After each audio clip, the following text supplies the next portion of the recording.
Hello, everybody. Thank you so much for being here with us on this Sunday evening, and welcome to the Fort Collins Book Fest 5-year celebration. My name is Africa, and today we're celebrating our first 5 years of the Fort Collins Book Festival, a virtual celebration of books and brews, writings and riffs, food and thought, big science, and the great outdoors. As always, we are also celebrating the importance of literature, writing, books, and of course, our libraries. Over the past 2 weekends, we have had over 20 sessions and 4 workshops, all free book talks, discussions, panels, and prose and poetry readings. We hope you attended as many as you could. Before we get to our session, I'd like to thank our sponsors. This festival could not happen without their generosity. They make this book festival completely free. You can check the entire list at the end of this session. Today's event is produced by Poudre River Public Library District in partnership with CSU Morgan Library. Our presenting sponsor is the City of Fort Collins Ford Fund.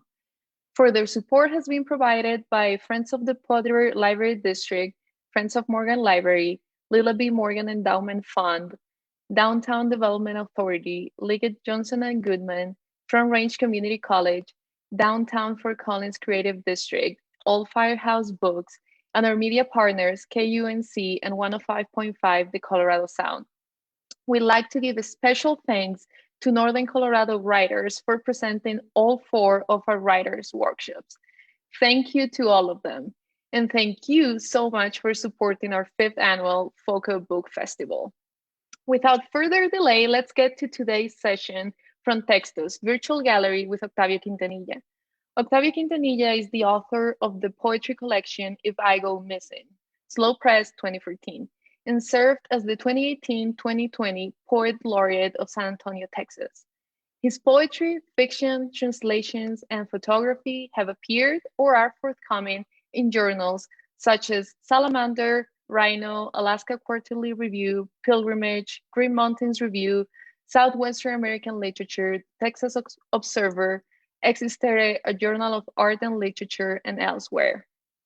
His Frontextos, visual poems, have been published in Poetry Northwest, Goldwake Live, Newfound, Chachalaca Review, Chair Poetry Evenings, Red Wedge, the Museum of Americana, About Place Journal, the American Journal of Poetry, the Windward Review, Tapestry, Twisted Vine Literary Arts Journal, and the Langdon Review of the Arts in Texas. Octavio's visual work has been exhibited at the Southwest School of Art, Presa House Gallery, Equinox Gallery, the West-Lego Museum, Ana Reyes Gallery in San Antonio, Texas, Our Lady of the Lake University, All-State Almaguer Art Space in Mission, El Centro Cultural Hispano de San Marcos, the Walker's Gallery in San Marcos, Texas, and in the Emma S. Barrientos Mexican American Cultural Center, Black Box Theater in Austin, Texas. He holds a PhD from the University of North Texas and is the regional editor for Texas Books in Review and poetry editor for the Journal of Latina Critical Feminism and for Voices de la Luna, a quarterly literature and arts magazine. Octavio teaches literature and creative writing in the MA/MFA program at Our Lady of the Lake University in San Antonio, Texas. Welcome, Octavio, and thank you so much for being here.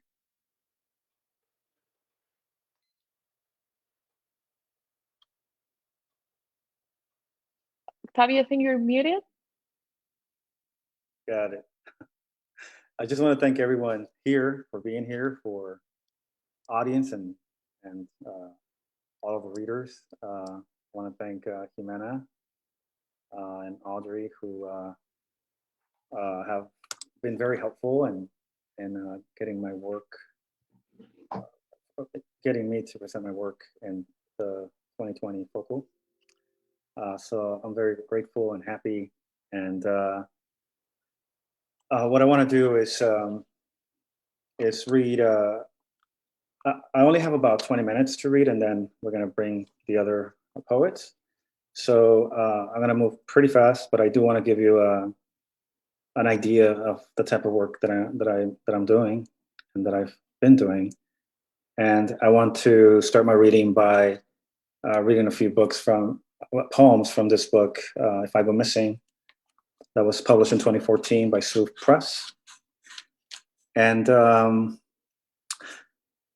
only thing you need to know to give you some context is that the book is about place. I'm from Texas. I was born in Texas. I lived the first 9 years of my life in Mexico. And when I was 9, I came to live with my grandparents in West Echo, Texas, and attend school. And so if you're not familiar with South Texas, right now I live in San Antonio. So if you drive south, 4 hours south, you hit La Frontera, McAllen, Texas, and Brownsville, and that's the area where I grew up. And I think most of the poems in this collection are about that place. So I'm going to read 3 poems. The book is divided into 3 parts, and so I'll read 1 poem from each part so you can get a sense of what the book is about.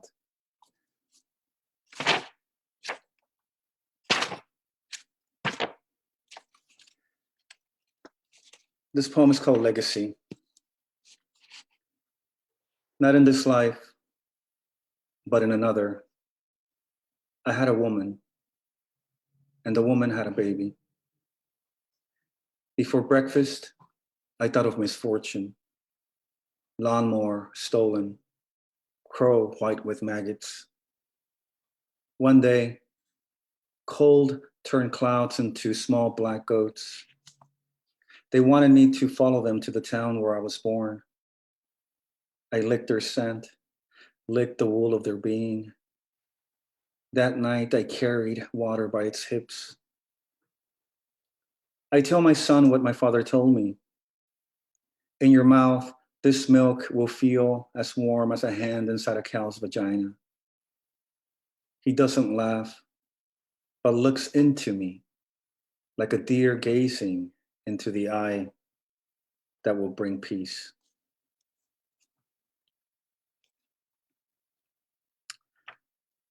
So that poem is from part 1 of the book. And part 1 is, it's a little bit more lyrical than in part 2. I try to be a little bit more political. And so the next poem I'll read from part 2 has to do with migration and exile. In 1992, my parents came to live in the United States, and since then, since they moved to Texas, they would visit Mexico a lot because my parents still have a home down there.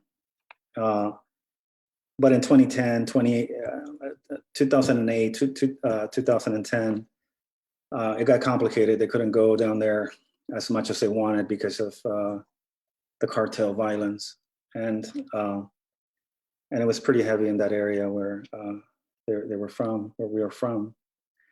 And so this poem is called "My Parents Can Recognize the Country of Their Birth." My parents can recognize the country of their birth. On the streets, children know the names of their enemies.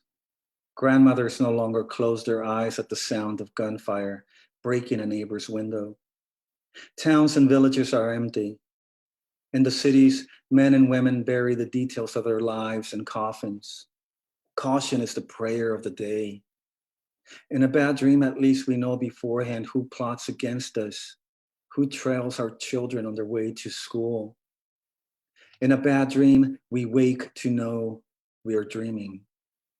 But here, few are lucky and many are born with their future fixed around their neck. My parents returned to Mexico in daydream. One day I'll go back and wait for my grandchildren to visit me, my mother says. My father wants to go back and harvest the fields he worked as a boy. I remember those fields. They belonged to my father and to his father before him. In those fields, cows and goats grazed on sunlight under a sky so wild and so blue that it was impossible to imagine any other existence. So that poem is from part 2. And I hope everybody's doing great. I feel like I'm reading to myself, but I know I'm not. So I'll read one more poem from the book, from part 3. And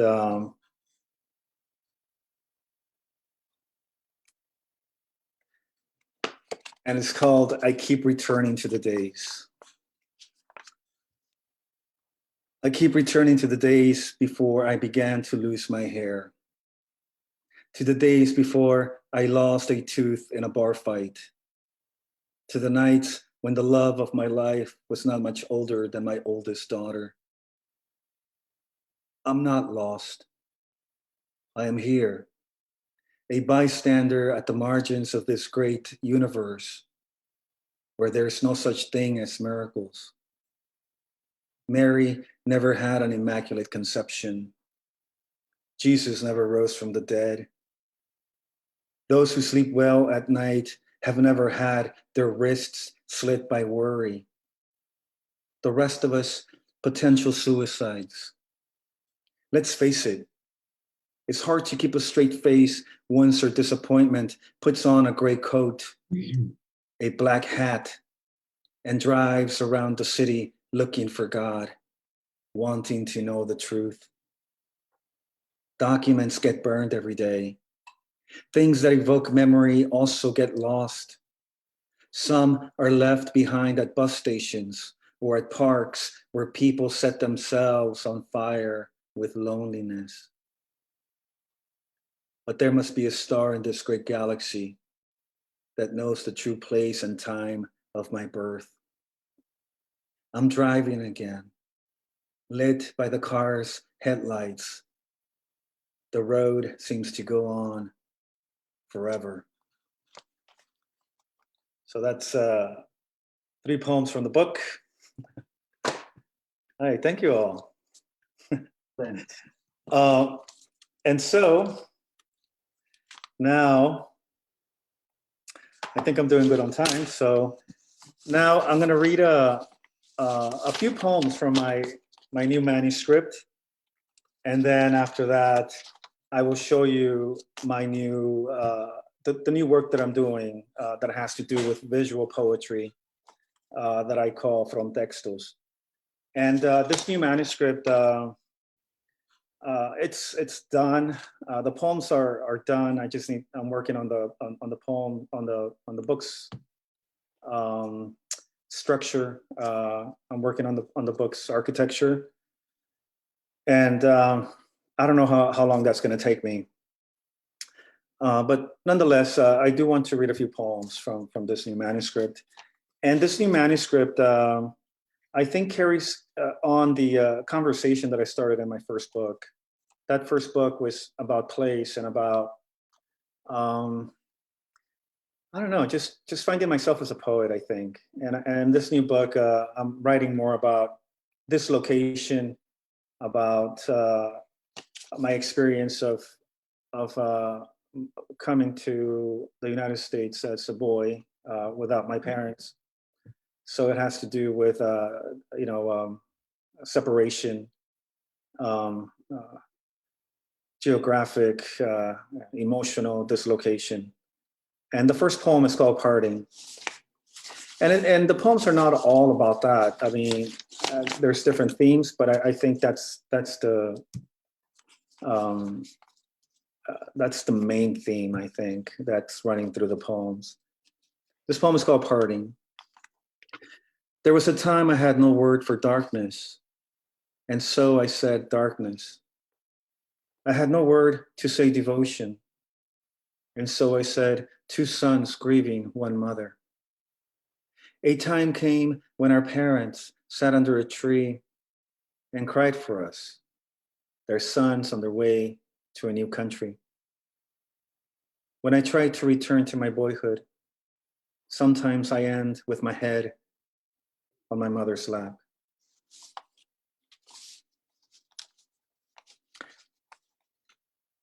This next poem's entitled, When You Die, I'll cover the mirrors with your favorite dress. Cover the suicides by the river with the moss of evergreens. Branches in the air mean the trees bear witness. They see it all.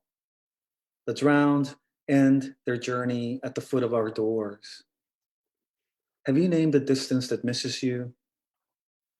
With my ear to the ground, I hear your prayer. You about to die in another country.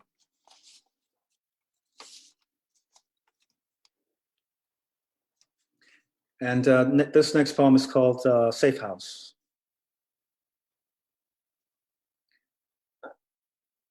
My neighbors burned last night in a house fire. I never saw them. I would see, however, 2, sometimes 3 people enter and exit the house, always near dark, their faces always a blur, half covered with caps and hats. They never looked my way, never waved their hands to say hello, goodbye. This morning I wanted to call you, let you know, but I didn't. Firemen came and strangled the blaze. Policemen stood at the edge of ashes to scribble and photograph. Then they were gone. I wondered who would claim the dead, who would sweep their shadows, whatever was left of them.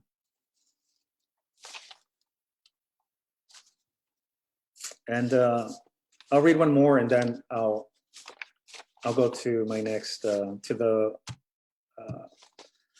exhibit.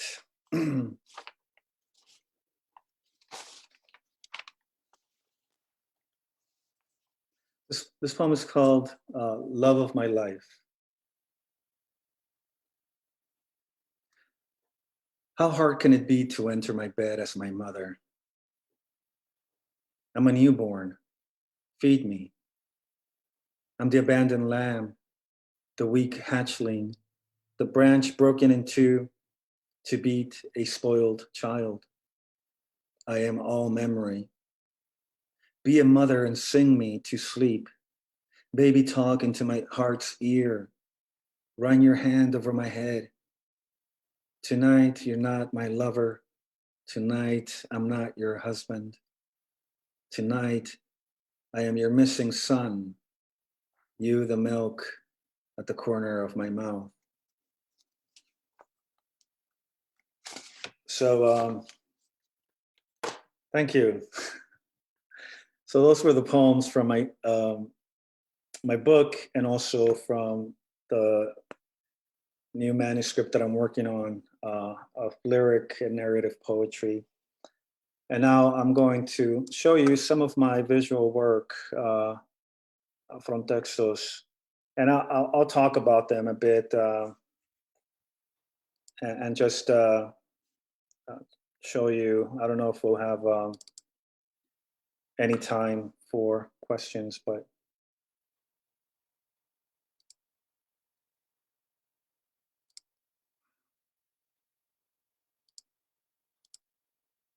can everybody see that? Okay, excellent. So my FRONTEXTOS, it's a project that I started in 2018, January the 1st of 2018. And I wanted to, believe it or not, I was kind of just getting, I was getting bored of some of the work that I was doing, a lot of lyric poetry, like the type you heard, narrative poetry and stuff like that. And I just wanted to do something different. And also I wanted to challenge myself to write every day. I think that was at the heart of this project, challenging myself and just making a commitment to my art, to my writing. Stop making excuses of why I was not producing more. But I've always loved to paint. I used to paint when I was in my 20s, and I'm not a great illustrator, but I'm working on that. And the frontexto, which is a blending of 2 words, frontera and texto, border text, was born in January 2018, January the 1st of 2018. So it's almost going to be 3 years that I'm doing this. And the idea was for me to create one every day and then publish it in my social media platforms like Instagram and Facebook. And you can find new work there if you're interested. So this is the first one that I did. And as you can see, it has a lot of text. And I was at that time, and when I started this project, I was more interested in writing poems as opposed to creating images. But if you notice at the bottom, I doodled a snail, and I like that. And I kept the redactions of text. I kept the blackouts, which for me was a way to see my own process, to see my own editing and revision process. Um, and and this is the second one that I did. And one of the things that I realized is that I really love writing, handwriting, and to see handwriting, not just my own, but other people's handwriting. I think for me, it's just very it's very attractive visually, and and this and also at the beginning of when I first started this project, everything was black and white. I was using paper. I was using moleskin notebooks and ink. And as you can see, there was a lot of smearing. It was easy to smear the ink on the page and create images, markings. I'm really interested in making marks all over the page. And as you can see here, again, there's a lot of text, and that's going to change as the project progresses. And as you can see, I included this from texto because I wanted you to see that um, the page itself, or how we traditionally write on the page, was not something that dictated my work. I moved around. The page was a field. It was something that I felt could be activated. And and here's another one. Another thing that you're going to notice is that the frontextos, I wrote all of them. I have been writing all of them in Spanish, even though recently I have started, um, I guess, code switching, using different languages, English, Spanish. I have some frontextos with some Latin, German, and um, and just bringing different elements, linguistic elements, to complicate how we interact with them. Um, and I think, and this, oh yeah, and this one right here, I decided to show it to you because when I first started this project, I was doing one every day. So all day I would be thinking about them. All day I would be trying to figure out what I was going to write or what I was going to draw, and it was really interesting because when you are, uh, I guess, committed or involved and so intensely in doing something, your senses open up. At least they did for me. However, there were days when I didn't have anything, and the blank page, as this one, became the frontexto. And then about a year into the project, I started using color. And this is the first one. I added this one because this is the first frontexto where I put some color, and this is supposed to be some type of self-portrait. And another thing that I want you to notice is that once I start using color on the page, I the text becomes less, becomes minimal. Um, so within the series of frontextos, within the project, the larger project, I have a series called Los Días Oscuros, which can be translated into dark days. And this is the first one of the series that I'm still working on,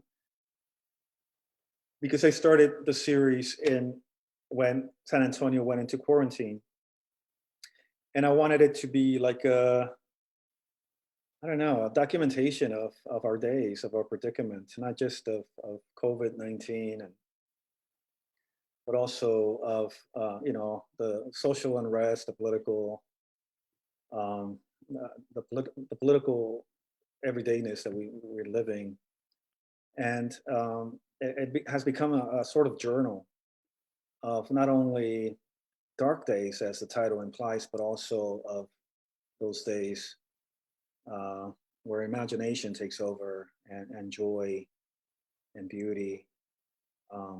And I try to convey that. And this is the last one of the presentation. And as you can see now with color, uh, there's the front text. I think the front text, though, because there's less and less text, the front text is asking the reader, the viewer, to engage with it in different ways. So, so that was my presentation. I think I did it under 20 minutes.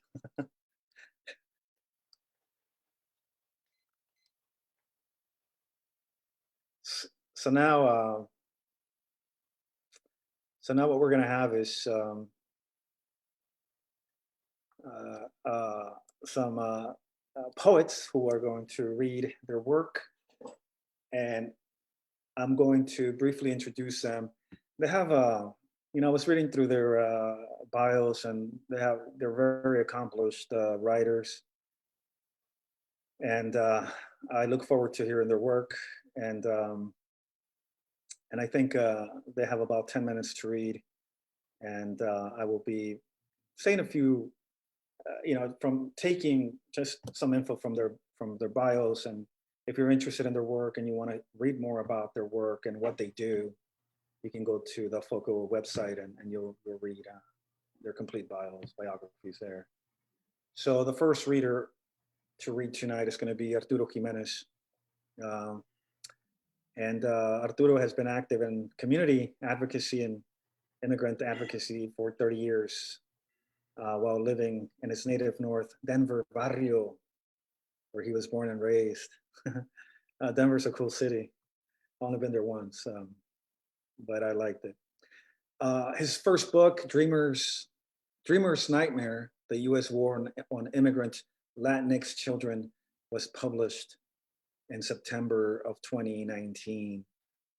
And with that, I'll leave you, and Arturo, you're on to read your work. Thank you very much, Octavio, and it was such a pleasure to hear you. This book is right within the title, the FRONTEXTOS, because it's really about our children from the community. And so your stories of coming to the US without your parents, of lost memories, of people not recognizing places they've been, where they've grown up and where they were born, is so relevant. And I'm happy to speak in that context. This is the book, Dreamer's Nightmare for short. It won an International Latino Book Award recently as an honorable mention, so I'm very proud to report that. I'm going to get right to reading some things, just some short excerpts out of the book. I'm the one non-poet within the bunch here, so it's a nonfiction current event. It has very heavy statistics, government figures, facts and figures, but it also has and is built around the stories of those who came here as children. So again, we're speaking within that same context. Some Americans have visions of parents from Central America sending their children packing with a knapsack from their porch swings amid the cornfields in Guatemala. They believe that the humanitarian crisis of children at our southern border is the result of a simple choice of tens of thousands of parents to send their children to the US. This would require us to believe that Central American parents are less than good parents. We would have to believe that they are lesser human beings. Those of us who are parents should know that this is not true and ask ourselves, why would parents send their children? There must be more complicated reasons. Others blame former presidents and the false promise of DACA, and they've alleged that the implementation of that without congressional approval is tantamount to inviting every teenager with a dream to the United States. But the truth is much further, and it requires one to look at our recent history to understand that we have created this situation for ourselves by interfering in Central American governments. About 21 years ago, I decided to see what was happening in Central America. However, the problem started long before that. Every US president has intervened in Latin American nations. The unintended consequence of this intervention is the migration of children and families from Central America to the United States for the last 40 years. In 2019, the asylum seekers from the violent northern triangle of El Salvador, Guatemala, and Honduras poured across the US border through Mexico seeking sanctuary, flooding our system with a massive humanity and our officials with a mountain of paperwork blocking our straining courts with mounting dockets of humanitarian cases. But flashback, it was the first year in the 21st century. For me as a young immigration attorney and a typical day at the US Immigration Court in Denver, Colorado, about 40 immigrants were waiting in the waiting room. 6 or 7 of them were able to hire a private attorney. A few others were able to be added onto a long wait list for a volunteer advocate by applying through one of the few nonprofit groups in the Denver area. I was one of those attorneys, sitting in the waiting room with my client. I was discussing legal strategies for immigrants detained without bond with a friend and mentor named Jim Salvatore. Jim Salvatore was about my father's age at the time. He had long hair tied back in a hurried ponytail. He wore a bolo tie and cowboy boots, and he was also waiting with his client at court. Most of the immigrants waiting for court appeared to be adults. Some were accompanied by their families. A few had brought their small children who were born in the US. Most of them were from Mexico as they sat stoically, barely blinking as they waited their turn with the patience of an owl. Soon the children began to sing a nursery rhyme in English. Ring around the rosy, pocket full of posies, we all fall down. There were a couple of Central American folks, the Guatemalans with their round Mayan faces, and Salvadorans with their bravado demeanor. Also, there was an African couple, a father and a son from Nepal, and a Middle Eastern man. There was a worried murmur of conversation, mostly concerning the fate of each immigrant with the judge. Suddenly, all song and conversation stopped as everyone turned to see 2 tall, burly immigration agents walking on both sides of a terrified child in a baggy, oversized orange jail jumpsuit. The boy in the orange jumpsuit couldn't be no older than 7, 8 years old. The young boy was shackled like a slave, his feet in chains that dragged across the floor, and his hands were in cuffs. He was shaking, his demeanor dejected, wide eyes full of fear and sadness, red with tears, stared, pleading as he shuffled along. We all watched in disbelief as he was shoved into the courtroom, ahead of everyone by the armed, broad-shouldered immigration agents. No one in! The courtroom will be closed for this proceeding, announced the court guard as he unlocked the door and held it open for the agents. The year was 2001, and the Department of Homeland Security had not yet come into existence. I, along with almost everyone else, was in shock and didn't know what to do or say. The child was alone in a living nightmare. I had a general feeling of helplessness watching the frightened little boy shuffling through the waiting room with his head down. I was sitting right in front where they passed, so I had an unobstructed view of his little brown eyes, large, red, and sad. Most assuredly, I thought this little boy, or any boy or girl, did not deserve this harsh treatment. I thought of my own children. What would I do for them in this situation? My client, a middle-aged woman in her 30s, a mother of children, broke the silence. ¿Qué va a pasar con este niño? She asked in Spanish. She wanted to know what would happen, but I didn't know what to tell her. I was numb with shock. Images of slaves flashed chillingly through my mind. Then something remarkable happened. My friend Jim Salvatore stood up and said, "Let's go see what's going on." He rose and strode over to the court door, and I followed him inside. The judge was in his black robe and was sitting atop a raised wooden deck that looked like an elegant boat deck. The little boy was sitting at the table for immigrants in front of the judge, along with the 2 guards. At another table, the government attorney was in the middle of his one-sided argument to deport the youngster. A wooden gate separated us close to the front of the courtroom. The judge interrupted the government attorney. covered his recording microphone with his hand and told us, "I'm sorry, but no one is allowed in here during this proceeding. You'll have to wait outside." My friend Jim politely but sternly asked the judge, "Does this young man have an attorney?" The judge paused for a few seconds. Perhaps he was surprised by the question or impressed by Jim's insistence to obtain an answer.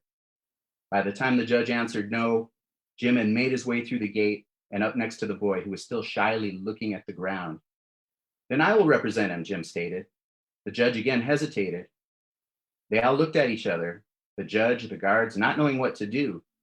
The boy had legal representation that the court would otherwise not have provided, even though he was a minor.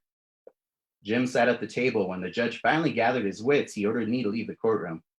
The other attorneys were gathered outside the door and stopped me like a gang of reporters with all their questions at once. "What's going on? What happened? Was that little kid really in chains?"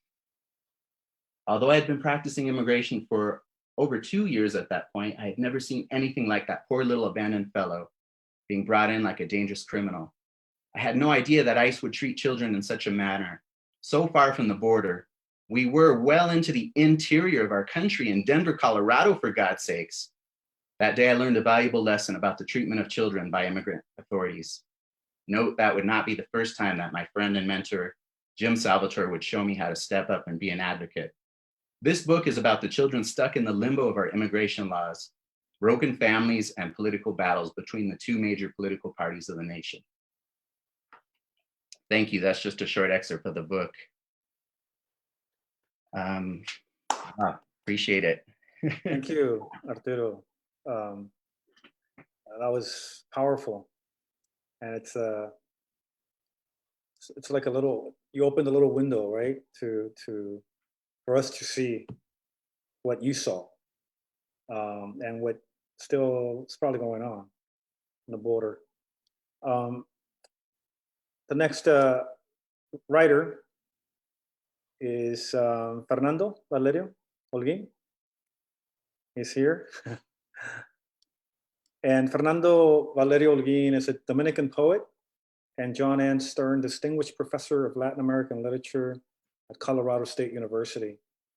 He has been invited to lecture and read poetry at universities and institutions all over the country and even internationally, including Harvard University and University of Newcastle upon Tyne. He has published extensively on Latin American popular music, cinema, gastronomy, and culture and literature. He's the author of Silence of Amethyst and Postmodern Banality, essays on Latin American cultural identity. So if you're interested in his book, check it out. And here is Fernando. Welcome. Well, thank you very much. I'd like to thank Jimena and Audrey for the invitation and for organizing this beautiful event. I'm going to read a poem in Spanish first so that you can have the flavor of the original, and then I will read a translation of the same poem so you can blame the translator. And then I'm going to read two brief prose poems. I think I will be in the range of 8 minutes. Canto a la Vida from the poetry book Portrait, 2011. He cantado tanto a la muerte, cimbreada en mi prosa, con fragancia de azucena y alardes, diamante desdeñosa necesaria. He cantado tanto a la muerte en mis versos llenos de buitres y flores amargas, y ruidos sordos como de río desbordado, de catástrofes, bostezos y lagartos grises, que hoy solo quiero cantarle a la vida que tanto amo, aunque muy bien lo disimule. Quiero cantar la alegría del vino en la mesa, los amigos, una tarde cualquiera en verano, la mirada de Adela sonriendo desde el extremo de la mesa, qué ángel de amor y osadías, el gato ronroneando entre las piernas de los comensales. Quiero cantar la esperanza aún de la piedra cansada en el camino y cambiar las lágrimas por el presentimiento de una dicha inminente. Hoy solo deseo sentirme simplemente feliz. y salir a comprar tinta verde y escribir en papel cebolla. Quedan desde hoy proscritos en la prosa y el verso los finales tristes, el desconsuelo. Quedan proscritos también los días jueves, Vallejo, su tristeza, como cosida detrás de los párpados. Quedan proscritos el recuerdo vano, las madrugadas del sábado, la soledad de mis 50 años. Hoy solo quiero, pura y simplemente, cantarle a la vida y beberme el sol que se cuela entre las ramas de los árboles una tarde cualquiera de junio. Ode to Life, translated by David Mackenzie. So often have I sung of death, threading through my prose with the sense of lilies and the urge of disdainful yet necessary lover. So often have I sung of death in my poetry, full of vultures and bitter flowers, and muffled sounds as of a river overflowing with disasters, yawns, and gray lizards. So that today I wish only to sing of life that I love so much, however much I try to hide it. I wish to sing of the joy of wine on the table, of friends, of some summer's evening, Amelia's gaze smiling at me from the other end of the table. What an impudent angel of love. A cat purrs as he moves among the legs of those at table. I wish to sing of hope, even that of the tired stone on the path, and exchange tears of the prescience of imminent joy. Today I wish only to feel simply happy and go out and buy green ink and write on onion paper. From this day on, in both prose and verse, sad endings and despair are forbidden. Forbidden are also Thursdays, Vallejo's sadness, almost sung in beneath his eyelids, forbidden vain memories, Saturday mornings, the loneliness of my 50 years. Today I wish only, purely and simply, to sing to life and drink in the song which filters through the leaves of the trees on no particular evening in June. Thank you. Thank you. Now, from the book Silence of Amethyst, two brief prose poems, directly in English. Very few have an inkling of the love life of naked trees in the autumn, of the weeping willow, its branches reclining on the oak, of the cottonwood tree that moans and the poplar that suffers, of the lonely palm on the islands of fire, dreaming a sweet dream filled with breezes, dreaming of the blue pine in the high snowy peaks. Some could imagine that when the wind blows the strongest, the birch kiss in secret and the cedars hug each other. If someone once sang of the musician trees or the point trees, no one has ever sung about the lover trees in the arboreal orgy of the forest at dark. And the last one, like the Russian nesting dolls, Matryoshka, I am replicated again and again within myself, each time smaller, the same and different, black, white, young and old, straightforward, cosmopolitan, arrogant and humble. And I look at myself and I am so many and so many others until the very smallest one crying in the depths of my maternal greatness. Thank you very much.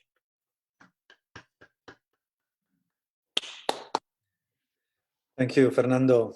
Glad to hear that allusion to Cesar Vallejo. He's one of my favorite poets. I keep crying my Cesar Vallejo. Yeah. Morir en París en un día con aguacero. Exacto.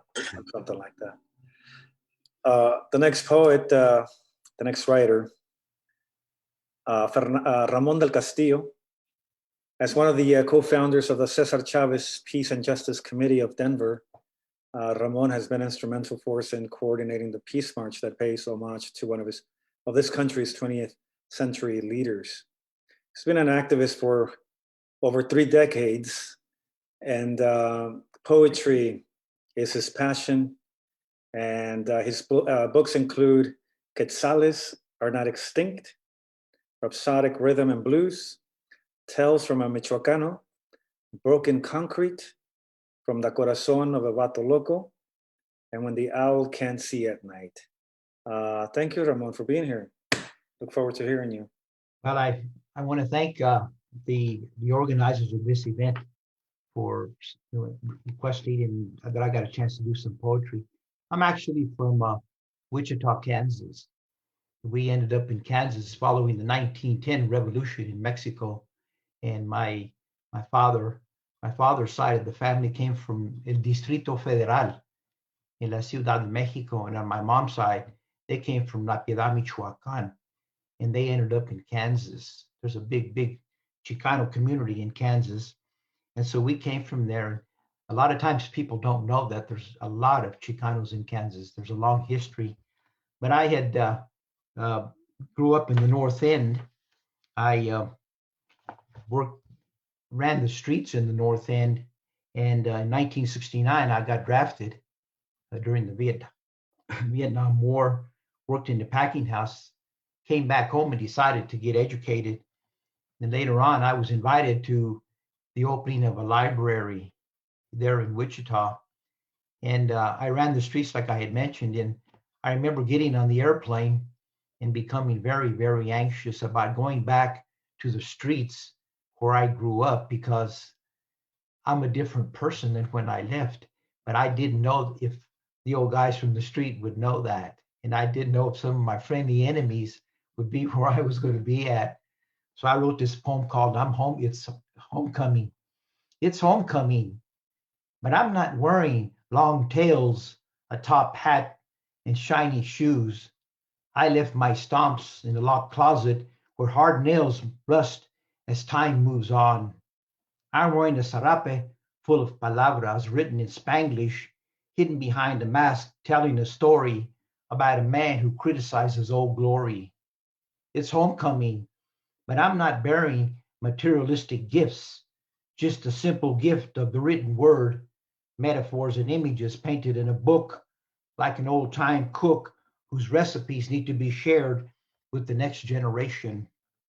It's homecoming, but I didn't drive up in a pink Cadillac. I showed up in a beaten down Carucha, dented by the political battles on the streets of the Southwest, whose paint was magically transformed through the soft touch of a curandera, carrying a bag full of remedios, healing hands, prayers, incantations, rituals, holy water that was poured into an empty vessel. It's homecoming, but I'm not returning as a prodigal son, a man in a glass cage full of rage. I didn't come looking for street justice. I came looking for a cup of reconciliation, the forbearance for a teenager lost in an urban wilderness, begging to come out, to be liberated after 4 decades saturated with loneliness. I came to ask you to turn the page, to plug in the clock and watch time continue on its endless journey with poetic verses as a guide, a host of memories locked in a treasure chest overflowing into rivers of injustice. It's homecoming, but I didn't come with a smile on my face. I traveled here to share los versos, to remove stitches from old wounds that have never healed, to make you laugh and maybe cry through la magica of ink spread on a canvas like a painter only with words to permanently close old sores and settle old scores and a lot more. It's homecoming.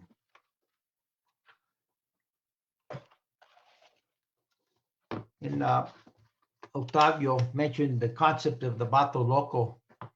Well, I had the privilege of being mentored by a curandera. I actually wrote my doctoral dissertation in the area, and I've done research and writing, and I run and know a lot of healers here in town. But I worked a lot with the Bato Loco. And so after I left the field, I sat back and reflected about who is the Bato Loco. And so I wrote this poem, Bato Loco, con su cabeza llena de mota, lighting the paths into los barrios dark with fear. Can you hear as you sit idly in the classrooms where the silence of indoctrination subtly grabs you and makes a believer of false notions of inferiority and then passes judgment about your ancestors' feathers? Orale, Bato Loco. Your path, they tell you, is predetermined, filled with solemn images where you hide behind bars while your intestines filled with crack eat away your conscience laying bare in the front streets de sus propios barrios, filled with homeboys and Pop-Tarts and nightmares and gruesome realities caused by the ingestion of filthy needles shot into arms full of tattoos. Orale, Vato Loco, take off that handkerchief, ese. Take off the handkerchief from around your head and wipe away la sangre, the blood of 1,000 years of miseria, cuando sus carnales estaban cantando sweet, sweet melodies into the ears of the beautiful rucas about dreams that have never come true. Orale, Vato Loco, escape from the fires of infierno that fry you like a crispy critter so that you can become the avena for the breakfast of the champions of society who eventually take everything that you are worth and treat it for sale as a commodity on the common market. Orale, Vato Loco, wake up. Anachronism is not your dessert. Pan dulce y chocolate. Doesn't that sound better? Wake up, Vato Loco, wake up.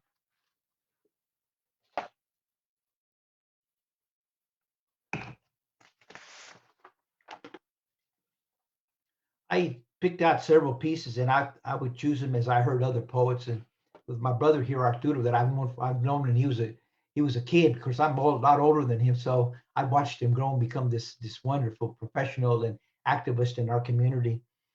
My wife just retired from teaching, and she had called me and asked me if I would do statistics with third graders. And she goes, I go, you got it, statistics. She goes, you come up with something. Come on. So I went to this classroom and I took a can full of pennies and nickels and I played games with them. There was a little kid from Guatemala who he already had a mathematical mind. He walked out of the classroom with a pocket full of pennies and nickels. And then a couple of weeks later, my wife came home and said, you know that little kid? And I said, yeah, that beautiful little Guatemalteco. She goes, yeah. He goes, his mom died. I said, oh my goodness. And she said, they have children in middle, elementary, and high school, and they're really going to have a tough time. She goes, why don't we go to the rosary and to the funeral? And it was very sad because there were no teachers, administrators, or counselors that went to any of the ceremonies or the rituals. And I became very angry. And I wrote a poem, When an Immigrant Dies. When an immigrant dies, no one cries. The statisticians, they simply report more lies. They add a fictitious name to a scroll about the unknown. And the morticians, they build undecorated wooden caskets, and there's an emptiness in flower baskets. When an immigrant dies, those guarding the front gates continue groundless debates. The sheriff's posse, they wear fake badges, writ and write unreasonable demands, and with pistols in hands drawn from leather holsters, they can't hardly wait to put another notch on their pistol belt. But as the snow melts, they claim a victory, but el alma continues to remain a mystery. When an immigrant dies, troops dressed in green and some in blue line up without a clue with plastic gadgets. Ceremonial Minutemen light up in a single file, and they salute Old Glory. They never have heard the true story, though, of women sweating in fields for worn-out dollar bills. They have never seen a severed umbilical cord from a member of the brown horde. They're only worried about pockets that become fat and paid by tax dollars covered by sangre molida que está bien podrida. And nobody hollers during another stormy raid. And as the dust settles, ice, melted by the sweltering heat of oppression, falls upon that statistician who's looking for the regression as families march solemnly to El Panteon, where termination rituals followed by historical rites are created as ceremonies to honor the dead. When an immigrant dies, a woman hides behind a black shawl and she secretly sneaks into the church hall. The worms, they start to crawl, and a baby lets out a large loud bawl. A father holds his children in paralyzing fear as it fills the air. Grief is suppressed, and a corrido is created for posterity as paleteros tip their hats in respect, while melancholy spreads like fire. But sabes que? Nobody really cares when an immigrant dies. When an immigrant dies, the hot, dry winds wail like the melodious cries of La Llorona.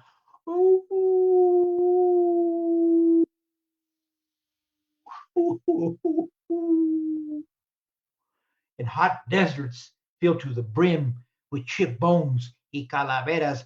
The sands are moistened by tears of a drying sun that covers coffins while they are laid into the womb of Mother Earth. But there's no mirth, only despair fills the air when an immigrant dies.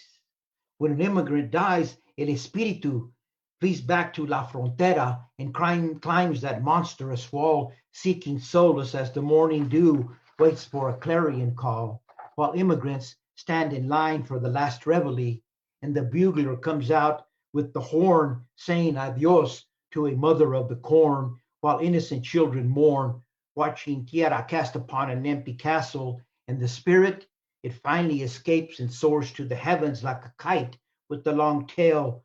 But sabes que? Nobody really cares when an immigrant dies.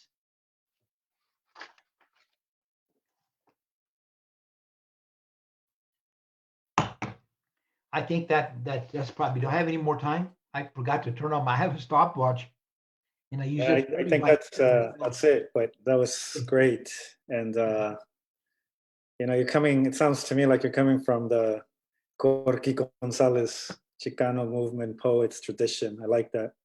Alurista, Corky Gonzalez, Omar Salinas. Awesome, man. Nice to hear you. And our next reader is Ricardo. Ricardo LaFore? LaFore? Yes. He's a member of the Chicano Movement Advisory Committee to the History Colorado Museum. He lectures regularly on the history of the Chicano movement in Colorado at the museum and in numerous high schools and colleges in the greater metropolitan Denver area. He's a poet and playwright, and he's presently writing his memoir of his 50 years in the Chicano movement. He's interested in social justice, so looking forward to hearing your work, Ricardo. Thank you. People ask me sometimes what my greatest accomplishment was, and I heard these guys ragging on each other the other day. What have your ancestors ever done? And I got to thinking about that, and this is what I came up with. My ancestors built the pyramids of Tula and Tenochtitlan, of Chichen Itza and Tikal. They drove the Moors from Galicia and Andalusia. My ancestors founded San Agustin, Florida, 42 years before Jamestown. My emperor was hanged by greedy Europeans in Itzan Canal. 4 centuries later, his sons and daughters died at the siege of Tlatelolco. My Indio ancestors drove my Spanish ancestors from Mexico in 1821, and my ancestors helped preserve the Union in New Mexico at Glorieta Pass in 1862. Then they rode with Villa and Zapata and fought the fascists in Spain with Garcia Lorca. My ancestors died at the hands of greedy corporate gangsters for a livable wage at Ludlow. My ancestors found the Kaiser in 14 and the Axis powers in 41. They landed in Normandy and helped liberate the continent of Europe. My ancestors froze in Korea and left their blood in the jungles of Vietnam. Now in Iraq, and Afghanistan. My ancestors fought for the right of a fallen soldier to be buried in his own country. My ancestors marched 340 miles from Delano to Sacramento for justice and dignity. My ancestors have died from police bullets and bled from the sting of billy clubs, all for the right to call ourselves Americans. There are pieces of me scattered from the Bering Straits to the Andes, from Sevilla to Veracruz. I have fought in every war and conflict to defend democracy, only to have it denied at home. I have been called Spanish, Spanish American, Mexican and Mexican American, Hispanic, Latino, and now Latinx, and I'm still here. I have always been here, and I will always be here.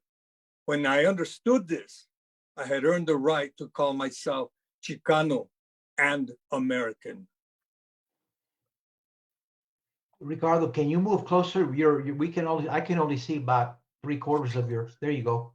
Oh, sorry about that. I was leaning in. I selected 3. I probably don't have time to do 3, but I selected another one because it's completely different than that one. That one was purely political, Chicano, protest poetry.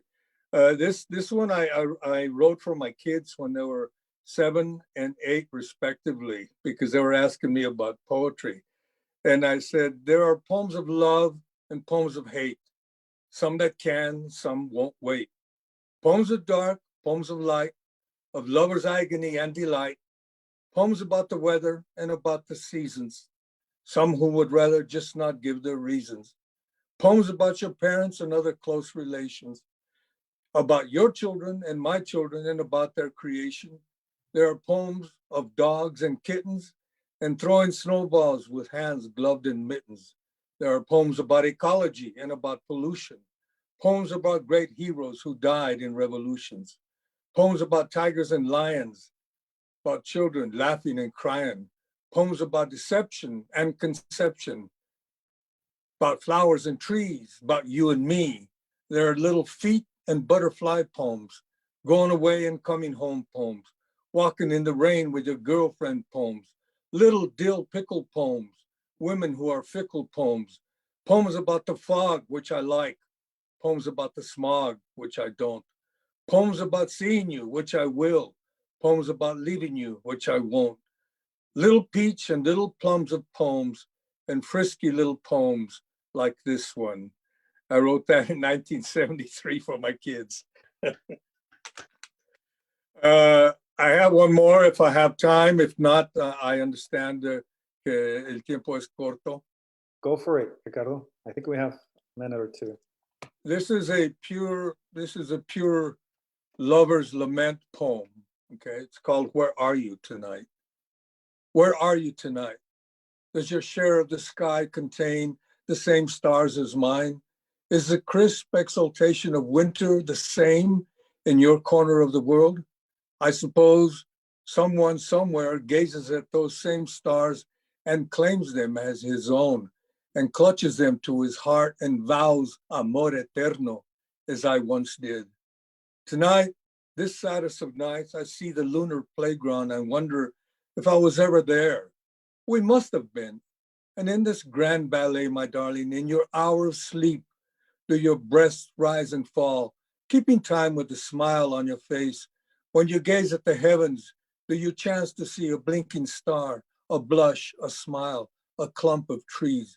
Rejoice, there were once me. Are you warm, querida? Do the stars shiver where you are? Do the poems I once wrote for you still sing and define you? Do they comfort you, or are they silenced, afraid to speak, helpless under the weight of vanity and the human drama of our brief existence? I am sad that you are gone, but I accept your need to fly. Does it comfort you to know that I once kissed you on this sacred ground, that the banquet I prepared for you, set in the shadow of the sun and the moon, is gone and shall not be set again? Where are you tonight?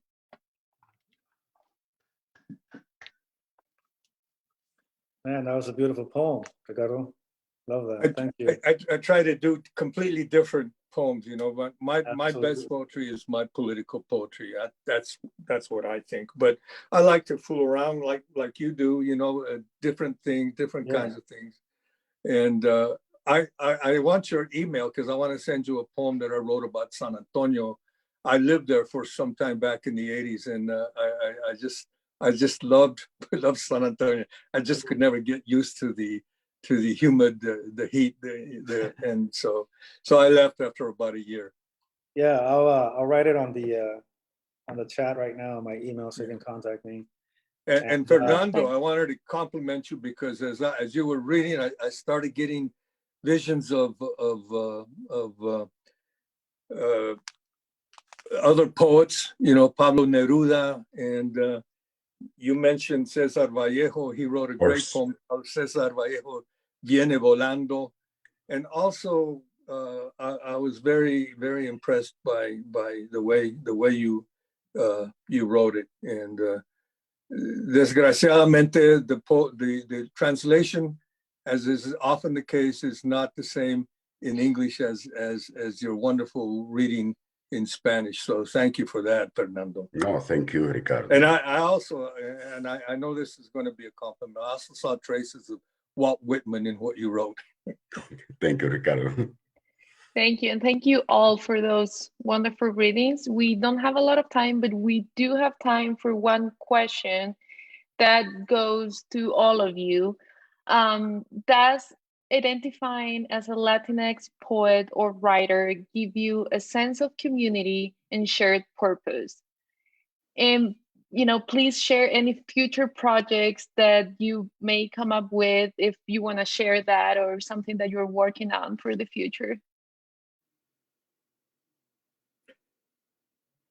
Well, absolutely. For me, I mean, being Chicano and being a veteran of the Chicano movement for 51 years absolutely defines what I do. So much of what I do was because back then, you know, we were considered an oral tradition kind of people, and so we hadn't written a lot of stuff down. So I thought it was so important that the Chicano movement was full of an outburst of creative energy, and all the pent up anger and pride that we had before came flowing out in the Chicano movement. And so that's kind of really what inspired me to write, and it's still very much a part of who I am. It's not everything that I am, but the being Chicano and writing about my experiences in the Chicano movement is very, very much a part of who I am. I would Thank you, Ricardo. ditto that, but you know, I worked in the field of mental health for 17 years, and I worked with population Chicano families, and I used the concept of poetry as communal therapy, as communal healing. And so in the groups that we had, we would have people write and recite and talk about them. But I found that it was a very therapeutic, could be catharsis for people as they sat and had to deal with a lot of problems. I even did it in the prisons, and there was some fantastic writing in prisons that I did here in Denver and in Canyon City when I used to go out there and visit the prisoners. So I've always used poetry both as an awareness tool, as a political tool, as a healing tool for myself. My own personal writings are about the healing I've had to go through in life. So it has a lot of purposes for me. And I'd like to add, you know, many of the people I've always worked with were artists and musicians and teachers. And so to be a part of that, that movement that isn't just about facts and figures, but it's about soul searching and identity and empowerment, that really, you know, is a beautiful thing. I'm honored to be a part of that larger movement. And I really cherish being a part of the even larger movements that connect us to even more and more people, from Latinx to humanity, because we have to be the ones who take care of our brothers and sisters, and we have to be the ones to translate for them, not just from Spanish to English, but translate also the culture, right? And create those bridges and help people so that they can realize their dreams I believe all the kids who were born here, who were Latino, who arrived here recently, or the ones who grew up here since they were little babies, who came across that we're all dreamers, and we have to participate in that and support that dream, no matter where we're at, no matter where we come from or where we work within the system or outside of it. Here, here.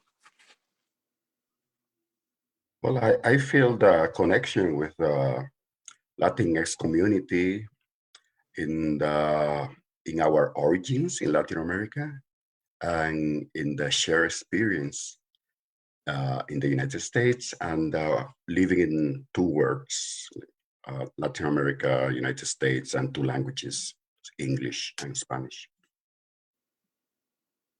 And I mean, you can see it here. I think I've never met the poets here, and I think we already created a sense of community and a network. And I think from here on, I'm sure that we're going to stay connected and in touch, and hopefully continue to contribute to our community and to literature.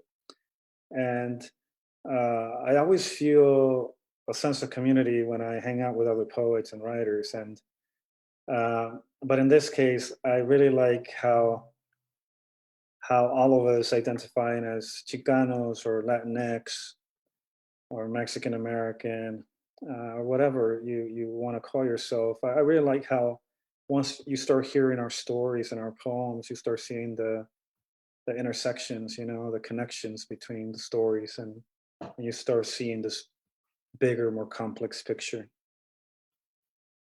Absolutely. Thank you. Thank you so much for your answers, and thank you for those wonderful readings. I cannot express how much I enjoyed that. If you would like to purchase any of the author's books, just go to www.allfirehousebooks.com/bookfest2020. Book plates are available from select authors, and please indicate in the comment section of your order if you're interested in a signed copy. Also, please go to www.focabookfest.org and fill out the survey, because we rely on our community to guide us in planning future book festivals. And thank you all so much. This marks the end of our 5th annual Fort Collins Book Festival. We want to thank all of you who attended, all of our wonderful authors, panelists, speakers, moderators, and MCs who made this 5th year celebration so memorable. We also like to thank our tech team, Katie Allman and Audrey Glazebrook from Poudre Libraries, Peggy Lyle from Creative Ideas Inc. and Downtown Fort Collins Creative District, and Doug Usher from VIA Company here in Fort Collins. They put on a perfect virtual production. And finally, thanks to all of our sponsors, supporters, friends, members, and especially Poudre River Public Library for all its support. Finally, look for us again the 3rd weekend of October 2021 for another celebration of literature, writing, libraries, and learning.